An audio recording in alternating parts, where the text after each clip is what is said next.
ইলিশ মাছ। আমার কাছে ইলিশ মাছের পাতলা ঝোল আর গরম ভাত একদম অমৃত সমান। তোমরা ইলিশ মাছের কোন রেসিপিটা সবচেয়ে বেশি ভালোবাসো আমাকে কিন্তু কমেন্ট সেকশনে জানিও। হ্যাঁ, ইলিশ মাছের অনেক রকম রান্না বানানো যায়, কিন্তু তার মধ্যে সর্ষে বাটা দিয়ে বেগুন দিয়ে ইলিশ মাছের পাতলা ঝোল আমার তো সবচেয়ে এটাই প্রিয়। আর দুপুরের গরম ভাতে ইলিশ মাছের এরকম একটা বেগুন দিয়ে পাতলা ঝোল থাকলে আর কিন্তু কিছুই লাগবে না। যা ভাত খাই তার থেকে ডবল খেয়ে নেব। প্রথমেই বেগুনটাকে একটু ভেজে নিচ্ছি নুন দিয়ে। বেগুনটাও অনেকে মাছের সঙ্গে কাঁচাও দেয়, কিন্তু আমি একটু ভেজে নিচ্ছি। আর মাছটা যেহেতু খুব ফ্রেশ ছিল, সেই কারণে মাছটা আর আমি ভাজিনি। মাছটাকে কাঁচাই কিন্তু জলের মধ্যে বা সর্ষে যে বাটাটা দেবো সেটার মধ্যে সেদ্ধ করে নেব। কাঁচা ইলিশ মাছের ফ্লেভারটা কিন্তু আরও সুন্দর।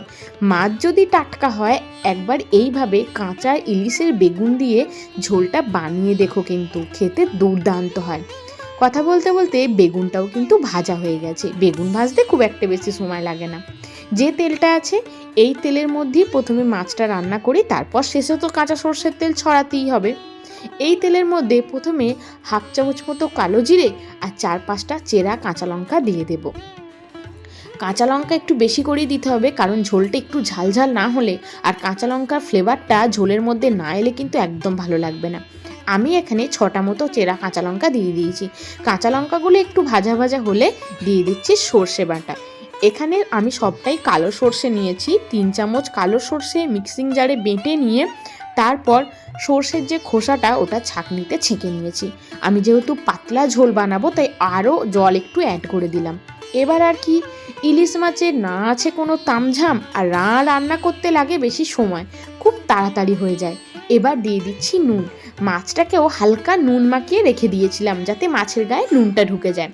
নুন দিয়ে দিয়েছি, এবার দিয়ে দিচ্ছি হলুদ গুঁড়ো। ব্যাস, এবার এই ঝোলটা ফুটে গেলেই কাঁচা মাছগুলো আর বেগুনটা দিয়ে ফুটিয়ে নিলেই সর্ষে ইলিশের পাতলা ঝোল কিন্তু একদম রেডি হয়ে যাবে। আমি জানি ইলিশ মাছটা সবাই নিজের মতো প্রসেসে বানাও তোমরা, কিন্তু আমি কিভাবে বানাই আর যেটা খেতে কিন্তু দুর্দান্ত হয় সেই রেসিপিটাই আজকে তোমাদের সঙ্গে শেয়ার করলাম। ভালো লাগলে কিন্তু অবশ্যই একটা লাইক করে দিও, আর ফ্রেন্ডস ফ্যামিলির সঙ্গে অবশ্যই শেয়ার করে দিও। যেহেতু এখন ইলিশ মাছের সিজন, বাঙালি বাড়ি প্রত্যেকটা বাড়িতেই প্রায় কিন্তু এই মাসে একবার না একবার ইলিশ মাছ ঢোকেই। তাই ইলিশ মাছটা এইভাবে রান্না করলে খেতে কিন্তু দুর্দান্ত হয়। মাছটাকে এবার দিয়ে দিলাম। এবার মাছটা দিয়ে মোটামুটি 10 মিনিট মতো ঢাকা দিয়ে রাখবো। এই মাছটা একটু নরম হয়, তাড়াতাড়ি কিন্তু সেদ্ধ হয়ে যায়। এবার ঢাকা দিয়ে দিলাম, মোটামুটি 10 মিনিট অপেক্ষা করব। 10 মিনিট পর ফিরে এলাম। খুব ভালোভাবে গ্রেভিটা বা ঝোলটা কিন্তু ফুটে গেছে। বেগুন তো আগে থেকেই ভেজে রেখেছিলাম। এদিকে মাছগুলোও কিন্তু সুন্দরভাবে সেদ্ধ হয়ে গেছে। আর কিছুই নয়, উপর থেকে একটু খাঁটি সর্ষের তেল ছড়িয়ে দিলেই ঝাঁঝালো ইলিশ মাছ একদম রেডি হয়ে যাবে। ইলিশ মাছে সর্ষের তেলের ফ্লেভারটা বা ঝাঁঝটা কিন্তু দারুণ লাগে। ব্যাস, একটু জাস্ট নুনটা চেক করে নিচ্ছি। এই সময় যদি আরেকটু নুন লাগে অবশ্যই কিন্তু এই সময় নুনটা দিয়ে দিও। ভালো করে টকবক করে ফুটিয়ে নিলাম। আর মিনিট 2 মতো একটু ঢাকা দিয়ে রাখবো। মোটামুটি মিনিট 2 ঢাকা দিয়ে রাখার পর ঢাকা খুলে নেব। ব্যাস, একদমই মাছগুলো সুন্দরভাবে সেদ্ধ হয়ে গেছে। শেষে উপর থেকে শুধু সর্ষের তেল ছড়িয়ে দেব। বাঙালির তৃপ্তির খাবার হলো এই ইলিশ মাছ। ইলিশ মাছের ঝোল যদি এরকম পাতলা থাকে, দুপুরে ভাতটা খাওয়া একদম জমে যায় না। আমার মতো যারা যারা ইলিশ মাছ ভালোবাসো তারা অবশ্যই কিন্তু একটা করে রেড হার্ট কমেন্ট করে যেও। যদি ভিডিওটা ভালো লাগে অবশ্যই লাইক করো, আর যেসব বন্ধুরা আমার ভিডিও দেখছো চ্যানেলটা সাবস্ক্রাইব করোনি, প্লিজ চ্যানেলটা সাবস্ক্রাইব করে আমার পাশেই থেকো। রান্নাটা কেমন লাগলো জানাতে কিন্তু ভুলো না।